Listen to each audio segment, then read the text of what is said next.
Capítulo 20. Veneno em duas partes. O homem se apoiava em uma bengala com a ponta de prata. Atrás dele, via-se o lendário Rolls Royce preto fosco. Até os vidros do carro eram escurecidos. Um senhorzinho permanecia ao lado dele, segurando um guarda-chuva para que Lionel Salt ficasse seco. Metade do casaco do senhorzinho já estava escuro por causa da chuva. Um sentimento de horror tão forte que travava seus músculos tomou conta de Charlie só de olhar para ele. Ela sabia que tinha que chegar ao seu carro, mas o corpo a encorajava a correr para a floresta e se esconder. Um trabalho? Respondeu ela com uma voz surpreendentemente firme. Contratei um homem, Hermes Fortuny, que já estava no mesmo ramo que você. Infelizmente, está desaparecido. Parece que preciso de um novo ladrão. E ouvi dizer que você é muito boa. Sim? Charlie subiu a colina e manteve grande distância dele ao se dirigir para o Corolla. O brilho do vestido que ela havia usado para o MGM cintilava na luz do fim da manhã. No reflexo da janela do carro, sua maquiagem borrada, marcada por um rastro de lágrima, a fazia se sentir vulnerável demais. Talvez a chuva levasse seu rosto, embora ela suspeitasse de que aquilo só pioraria as coisas. Saí desta vida, informou ela. Tem um cara chamado Adam, que pega vários dos meus antigos serviços. Baltazar pode colocar vocês dois em um contrato. O canto da boca de Charlie se curvou para cima. Adam Locke? Ele está trabalhando em outra coisa para mim. Baltazar havia dito a ela que Ada não conseguirá encontrar o Libernoctem. Ela não pensava em Salt como alguém que negociava de novo com pessoas que o decepcionavam. Fora Salt a pessoa do outro lado da ligação que ela havia entreouvido? Que pena, afirmou Charlie. Mesmo assim, não posso te ajudar. Falei com uma velha conhecida minha, Odette Favre. Parece que você pode ter sido a última pessoa a ver Hermes vivo. Que coincidência, não acha? Ela te chamou de Charlie Hall. É seu nome verdadeiro? Só ouvi você ser chamada de charlatona. Fazia sentido Odette conhecê-lo. Ela tinha clientes ricos o suficiente para ter tido que cruzar com o bilionário local Lionel Salt. E Odette tinha dado a entender a Charlie que havia falado com alguém sobre Hermes. Charlie deveria ter tirado a pior conclusão possível de cara. Pelo menos, Salt não a reconhecerá. Óbvio, ela estava com 15 anos e era apenas uma criança. E não era como se houvesse algo especial naquela noite para ele. Provavelmente, tinha matado muitas pessoas antes e depois. Mas, se achava que para chantagear Charlie usando o desaparecimento de Hermes funcionaria, tinha errado feio o alvo. Depois de Hand, Charlie tinha aprendido que chantagem só pioraram com o tempo. Além do mais, ela não achava que Odette dava a mínima se Charlie era uma assassina a sangue frio, desde que aparecesse para seus turnos na hora e mantivesse o caixa equilibrado. Depois que o silêncio se prolongou o suficiente e ele percebeu que ela não responderia, Salt continuou. Falando em coincidências, quais são as chances de uma famosa ladra de livros de magia se envolver com um homem que fugiu com um dos meus? Fico grata por você me chamar de famosa. Meu neto com certeza conhecia você, não? A voz de Salt permanecia firme, mas ele visivelmente não estava gostando da atitude dela. Era provável que pensasse que alguém que tinha feito xixi na floresta e que parecia ter tido o tipo de noite sobre a qual as pessoas prometem não falar a respeito fora de Vegas, teria a decência de agir com vergonha. O falecido Edmund Carve, comentou ela. Meus pêsames. Os olhos dele se estreitaram. Acredito que você o chame pelo nome do meio. Odette o descreveu em detalhes inconfundíveis. Então, deixemos a farsa de lado. O Vince? Respondeu Charlie, todo inocente. Ele me largou ontem, à tarde. Parece que vocês se desencontraram. Acho melhor você entrar no carro. Grunhiu Salt. não mais tentando esconder a raiva. Temos muito o que conversar, e acho que nenhum de nós quer fazer isso aqui na chuva. Ela conhecia tantos homens jovens que ficariam com inveja por ela ter recebido um convite para andar no Royce, mas a ideia lhe causava calafrios. Já estou molhada, então não, obrigada. Só ficaria pingando no seu belo assento de couro. Lionel Saltz enfiou a mão no bolso interno do casaco de lã e tirou de lá uma pistola Glock preta fosca. Combinava perfeitamente com o carro. O homem idoso, segurando o guarda-chuva, nem se abalou. Receio ter que insistir, afirmou Saltz, mostrando o cano da arma de forma casual, agitando-o na direção dela, mas sem apontar. Ainda não. Era plena luz do dia e eles estavam parados no meio de um estacionamento. Qualquer um poderia ter saído do Blue Ring. Não havia muitos carros no estacionamento, mas não estava vazio. Na rua, o tráfego não estava intenso, mas surgiam veículos de vez em quando. O fato de Saltz se sentir confortável com uma arma na mão lembrava a Charlie que ele acreditava que podia se safar de qualquer coisa. Fazia mais de uma década desde que vomitar suco de beterraba e correr salvou a vida dela. Aquela noite a assombrará desde então. Mas as drogas e o tempo confundiram suas lembranças, tornando-as em um pesadelo caleidoscópico, em vez de uma recordação. Mas, quando virá Saltz, aquele horror voltará. Ela se sentirá como uma criança de novo, correndo pela floresta, com monstros atrás dela. Não queria voltar para a mansão de Saltz e terminar de sangrar no tapete da biblioteca. Dadas as circunstâncias, realmente não acho que eu deva ir com você, afirmou Charlie, sem se mover.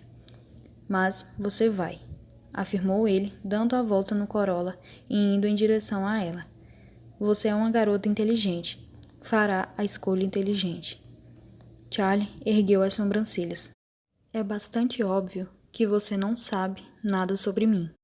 Conforme Lionel Saltz olhava com fúria para ela, Charlie não podia deixar de ver a semelhança familiar entre Vince e ele. Ambos eram altos e tinham a mesma mandíbula firme e as sobrancelhas raivosas. Mas, enquanto Vince não tinha sombra, a de Saltz tremuleava atrás dele como uma chama furiosa. Ao notar a altura da sombra, seu perfil quando Saltz se virou, Charlie se perguntou de quem ele havia roubado, para finalmente se tornar um sombrista. Minha filha está nos esperando no carro, revelou Saltz, apontando a arma para Charlie com uma intenção nítida daquela vez. Prefiro que ela não se chateie. Até te pago pelo seu tempo. Mas esta é a última oportunidade de fazer a escolha certa. Então, você vai me pagar se eu for e atirar em mim se eu ficar? Perguntou Charlie. Seu sorriso cresceu, apreciando a observação. O mundo funciona por dois princípios, a recompensa e a punição. Se você reconhece a Odette, então sabe que às vezes a recompensa é a punição. Mas apesar da observação, e apenas a sua certeza de que ir com ele era estupidez. Ela estava ciente das poucas escolhas que tinha. Levar um tiro da última vez havia sido uma droga, e daquela vez provavelmente a mataria. Venha, convidou ele. Vamos almoçar, em público. Muito civilizado. Podemos discutir o que você vai fazer para mim, e quanto tempo terá para realizar a tarefa. Sem concordar, de fato, Charlie foi na direção do carro de Saltz. Podia não ter como fugir daquela volta de carro, mas ela lembrou a si mesma que tinha fugido dele uma vez e o faria de novo. E daquela vez realmente o faria pagar. Pelo passado, pela arma que apontava para ela, mas, acima de tudo, por enviar Hermes e destruir um relacionamento perfeitamente bom construído sobre mentiras perfeitamente boas. O senhorzinho com guarda-chuva, pequeno e robusto, com um físico de jockey, abriu a porta traseira. Te contei que meu avô era rigoroso, não é? Ele me ensinou muitas coisas. Acreditava no poder de melhorar do trabalho. Não importava quantos anos você tinha, ele não acreditava em desculpas. E tinha uma limusine que às vezes enguiçava.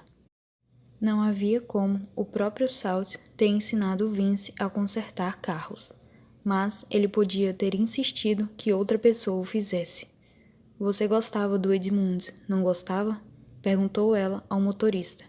O homem não parecia muito satisfeito com o fato de ela se dirigir a ele. Todo mundo gostava do Edmund, senhorita Hall, respondeu ele em voz baixa. Ela deslizou para dentro do carro.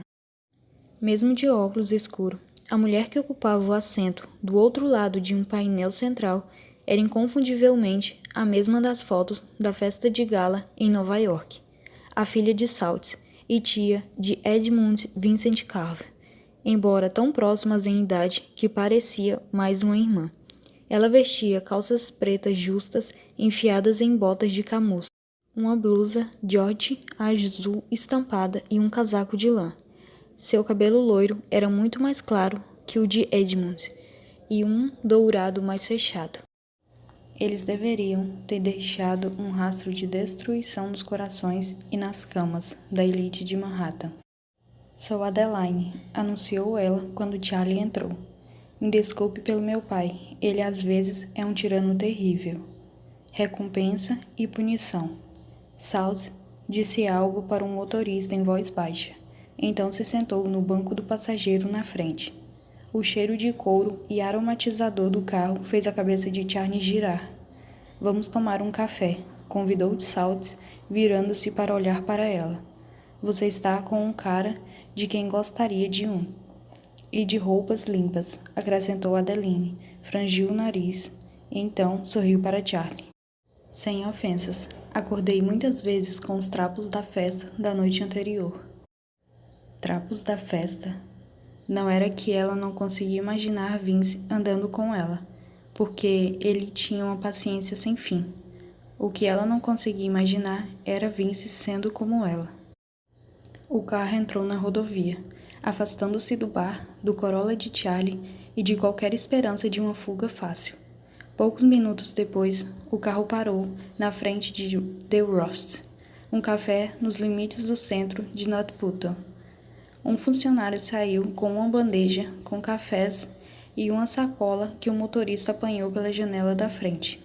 Charlie se perguntou se havia algum sinal que pudesse dar de que estava sendo sequestrada, como aquelas mulheres inteligentes que conseguem sinalizar que estão com algum problema durante a entrega de pizza. No entanto, se havia alguma coisa, a ressaca de Charlie a impediu de pensar a respeito. O carro se afastou do meio-fio, na direção da rodovia I-91. Os limpadores varriam o para-brisa como um metrônomo. Nervosa, ela tomou um gole do café. Adeline tinha pedido uma mistura de matcha, o que deixou um rastro de espuma verde em seu lábio superior. Sou uma pessoa acostumada a conseguir o que quer, começou Salt. Um eufemismo, obviamente. E o que eu quero é que um livro seja devolvido para mim. Liber Noctem, o livro da noite. Procure um livro que Edmund está guardando às 7 chaves, com uma capa de metal. E pronto. Não há palavras na capa. Pode parecer um diário. Charlie assentiu, sem querer concordar em fazer aquilo para ele, e tomou outro gole de café. Ela esperou.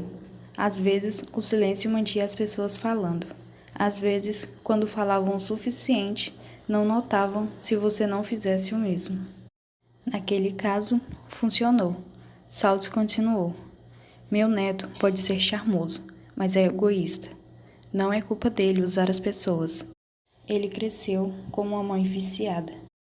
Ela o colocou em situações e o deixou entre pessoas com quem nenhuma criança deveria se relacionar. Eles moravam na rua, até dormiam em carros. Desde a mais tenra idade, ele teve que aprender a sobreviver e se transformar no que mais agradasse as pessoas ao redor. Quando consegui levá-lo comigo, ele tinha 13 anos e havia sido praticamente esmagado. Charlie lançou um olhar na direção de Adeline. A mulher estava franzindo a testa para as mãos. como se não gostasse do que o pai estava dizendo, mas não estivesse disposta a discordar abertamente. Embora Charlie relutasse em acreditar em Salt sobre qualquer coisa, uma história como aquela explicaria como Vince conseguia se comportar como uma pessoa normal. Mesmo depois de mais de uma década mergulhado em extrema riqueza, uma criança que vivera na pobreza por 13 anos, que fora a pessoa responsável em uma casa. Podia muito bem saber limpar calhas. Podia ter aprendido a fazer tacos, lavar roupa e todas as tarefas que seriam menos fáceis para um rico vagabundo. E quanto a usar as pessoas, bem, ele tinha usado Charlie, não tinha? Salt prosseguiu. Quando a maioria das pessoas olhar para as estrelas, elas ficam assustadas, com a vastidão do universo e a falta de sentido delas mesmas no mundo. Ela ouviu o eco da voz de Vince. Você acha que as estrelas têm sombras? Mas sempre me senti confortável por elas, confessou ele. E sabe por quê? Charlie balançou a cabeça, pois parecia ser o que ela deveria fazer. Porque significavam possibilidade. Em toda aquela vastidão, era impossível que o universo não tivesse segredos para serem descobertos. E quando acolhi meu neto, vi que estava certo. Porque, apesar de tudo que estava destruído nele, ele tinha um talento incrível. Magia? Adivinhou Charlie. Salt assentiu. Quando o vi comandar a sombra, o que ele fez sem língua partida, sem educação formal, com nenhum sombrista, me fez sentir como se estivesse encontrado o que mais havia procurado toda a vida, um verdadeiro segredo do universo e um caminho para mistérios maiores. Mas, para Edmund, era apenas um pequeno truque bobo. Ele brincava com a coisa como se fosse um amigo imaginário e a enviava para roubar doces e cigarros. O carro parou em um longo caminho marcado com uma placa esculpida e pintada proclamando que estavam entrando no terreno do clube privado Grand Berkshire. Parecia que Salt pretendia manter a palavra de levá-la para almoçar em público. Vou mandar vocês duas, garotas, para o spa. Há chuveiros para se refrescar. Senhorita Hall, os funcionários podem levar roupas. Nos encontramos para almoçar em meia hora. E então podemos terminar nosso negócio. Agora, veja isso, não é civilizado? Era, exceto pela arma no bolso. O motorista deu a volta novamente e abriu a porta. Adeline pediu que ele pegasse sua mão como se estivesse saindo de uma carruagem. Charlie seguiu saindo de forma deselegante, tentando não pagar calcinha. A chuva havia se transformado em uma garoa leve. Ela olhou ao redor, observando os campos verdes ondulantes. A maioria era campos de golfe. A grama parecia incrivelmente vívida para um fim de outono. Havia um grande prédio ao longe, que deveria ser o espaço comum de Country Club. O edifício do spa era menor, com telhas de madeira pintada em um verde samambaia encantador, no estilo Cottage Core. Uma placa colocada ao lado da porta dizia que aquele era o centro de relaxamento e bem-estar. Lá dentro, o ar estava quente, úmido e com um aroma forte de eucalipto. Uma mulher na recepção pegou 2 toalhas das prateleiras atrás dela e as colocou no balcão. Ela sorriu para as duas como se fosse absolutamente normal ter uma cliente de ressaca em um vestido de lantejoulas com maquiagem borrada por todo o rosto. A firmeza de seu olhar nem vacilou. Gostaríamos de uma sauna privada, informou Adeline. E precisamos de algumas roupas de tamanho 46? 48, corrigiu Charlie. A mulher continuou sorrindo. Há toalhas e roupões esperando por vocês. Gostaria de um pouco de água de pepino? Com certeza. Charlie estava se sentindo desidratada ao ponto de beber uma banheira de água de pepino. Você tem aspirina? Certamente. Algo mais? Charlie se perguntou se havia alguma coisa que pudesse pedir que fizesse o sorriso da moça vacilar. Uma girafa? Um balão de ar quente? Uma balestra emprestada para que pudesse atirar nas costas de Salt? Ainda fazendo aquela lista mental, Charlie seguiu Adeline à sauna. Havia armários brancos alinhados à parede esquerda e roupões pendurados em ganchos. A porta da sauna estava fechada e tinha muitos botões provavelmente destinados a otimizar o nível do calor e umidade, como se ela e Adeline fossem lagartos em um tanque extremamente chique. E havia uma sala de banho. Charlie pegou um roupão. "Volto em 5 minutos", informou ela a Adeline.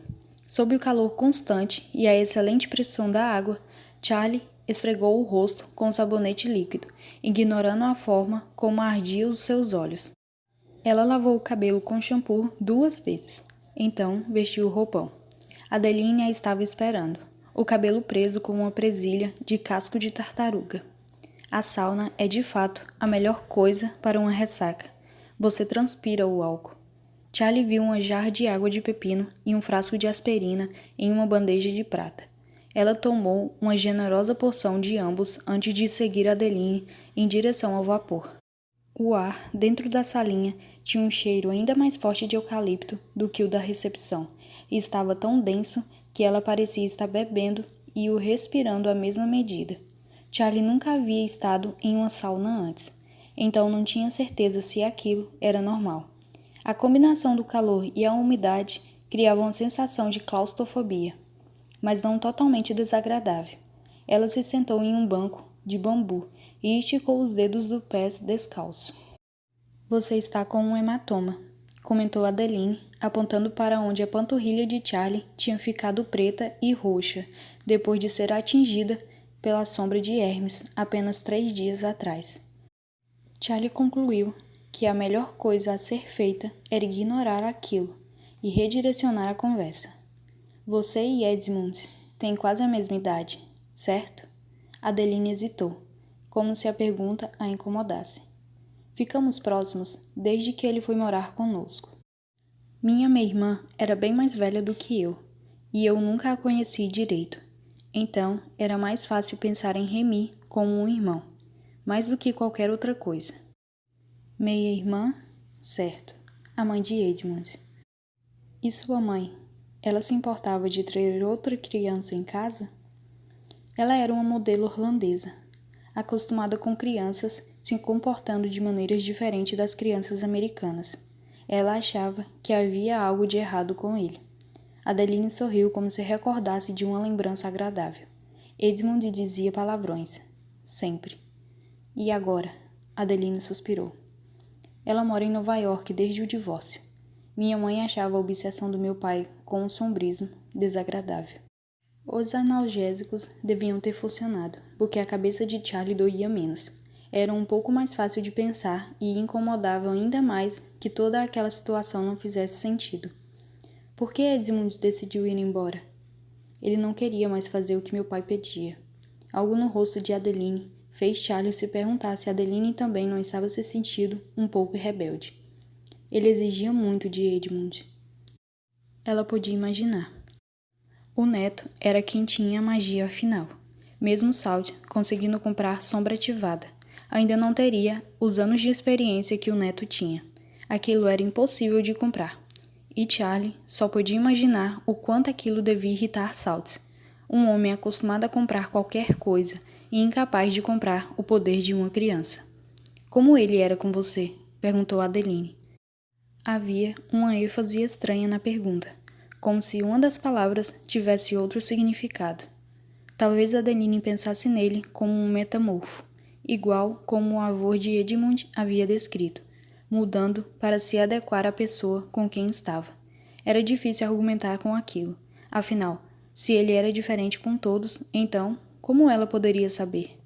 Mas Charlie tinha uma maneira de descrevê-lo. "Você já esteve no Quabin?" "O reservatório?" Adeline parecia um pouco horrorizada. "Você sabe que tem uma cidade inteira lá embaixo?" comentou Charlie. "Sepultada sobre as ondas. Era assim que Vince era, uma cidade afogada. Calmo na superfície, tudo escondido embaixo." "Não tem como você saber", comentou Adeline, então se interrompeu, olhando para o delicado relógio de ouro cravejado de diamantes no pulso, ainda funcionando milagrosamente apesar do calor e da umidade no cômodo. Ela pigarreou. Está quase na hora de encontrar o papai para o almoço. Temos que ir. Ela se levantou. Charlie fez o mesmo, pondo-se de pé e se esticando até ouvir as omoplatas estalar de maneira audível e satisfatória.